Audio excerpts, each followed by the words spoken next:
Jenna Bitar is a high school senior on her way to college. She was picked by Amnesty International to be one of their interns. She talks about Cairo. I wanted to share some experiences being on the march. I'm a new activist and a young student, so one of the most powerful outcomes, I think, for all or most of the students there was just learning the ins and outs of activism, and that's really what we were able to do and what we were able to experience. I was active in organizing the Gaza Freedom March early on. I was doing some work with my brother goes to Hunter College with the Hunter College Campus Anti-War Network, and as Abdeen mentioned, we were able to send many of the students on the trip with us. But in the months right before the Gaza Freedom March, I had a lot of college applications due, and logistically, I kind of said to my mom, you're gonna have to handle all of the details. I would listen to the phone calls kind of while writing some papers, and had really one mindset going over there, which was Gaza. So, I mean, I left my house, I was doing my final applications, and getting to Cairo, arriving in Cairo was not only a culture shock, but it wasn't something I had really thought about. I hadn't really thought about being in Cairo at all, actually.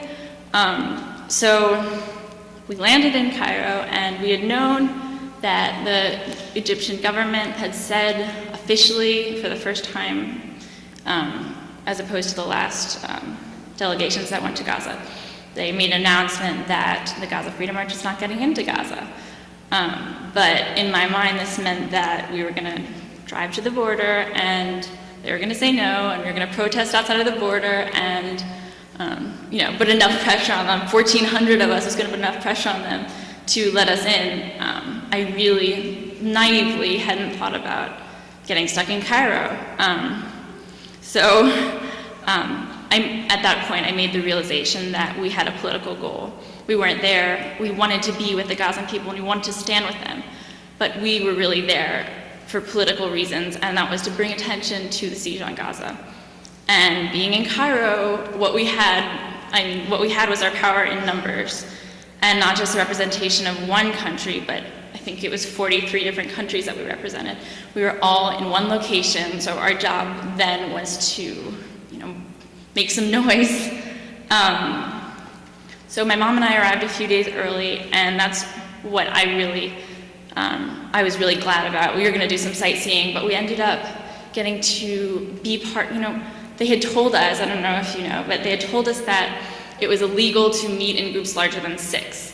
So we were in these illegal, what felt like underground meetings where we would meet and brainstorm with some activists that have been doing this for so long and have been involved in so much, other huge movements that you got to share ideas and hear about their experiences. And I remember the younger generation, it wasn't the student delegation as much that was really powerful. It was the fact that we were able to see clearly how a movement works and be part of it.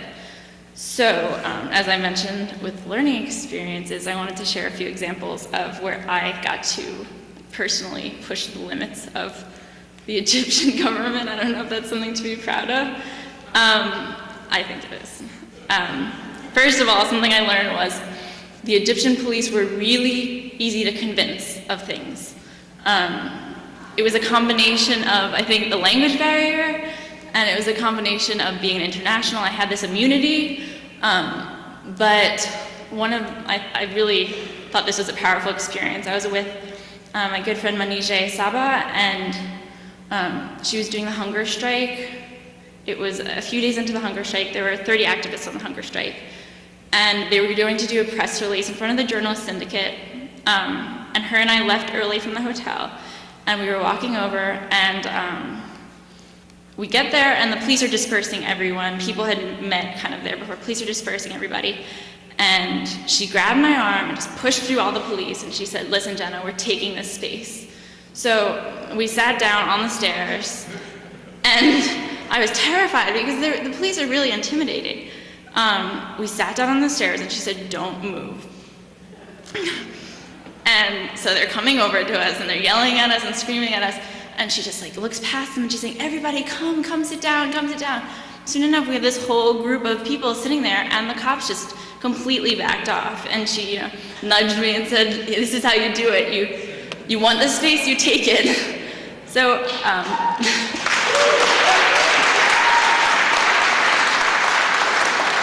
this is, I think, that was where I got my courage to do what I wanted with the Egyptian police. Another example of that I thought was kind of funny, actually. I don't know if you know about the French delegation, but or one of the French delegations, I believe, that there was, I think, 300 of them had camped outside of the French embassy for 5 days. And we would regularly go and visit them and kind of, show our solidarity and just say hi. And we went one time early on, it was a second day, I think.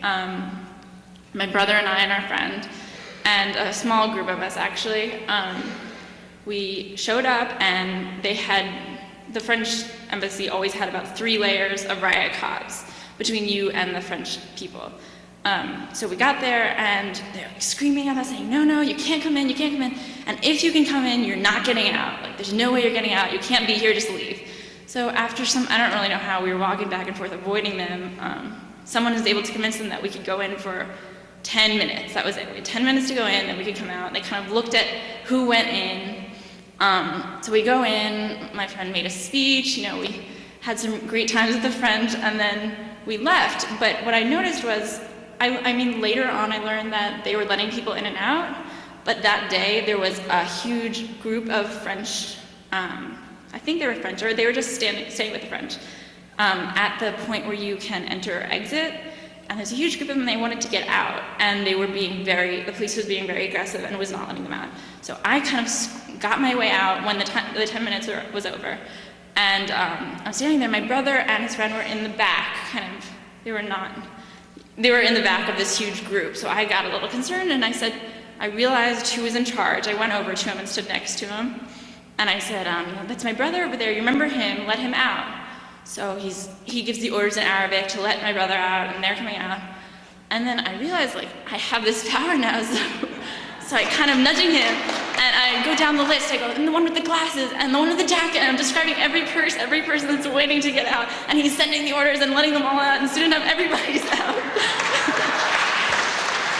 In this bit of news, Congress, as you know, is a rubber stamp for the Israeli government, but not entirely. On January 21st, 54 members of the Congress sent a letter to President Obama calling for him to appeal to the Israeli government to ease the sanctions on the blockaded Gaza Strip. To see the names, including one who's local from Connecticut, Congressman Jim Himes, go to our website, thestruggle.org. And as we record this show, news that at the weekly demonstration in Berlin, 5 activists dressed up as characters from the hit film Avatar to dramatize how Palestinians are victims of colonialism. We'll show you the video next week. That's our program for today. See you next week at this time. I'm Stanley Heller, and this is The Struggle.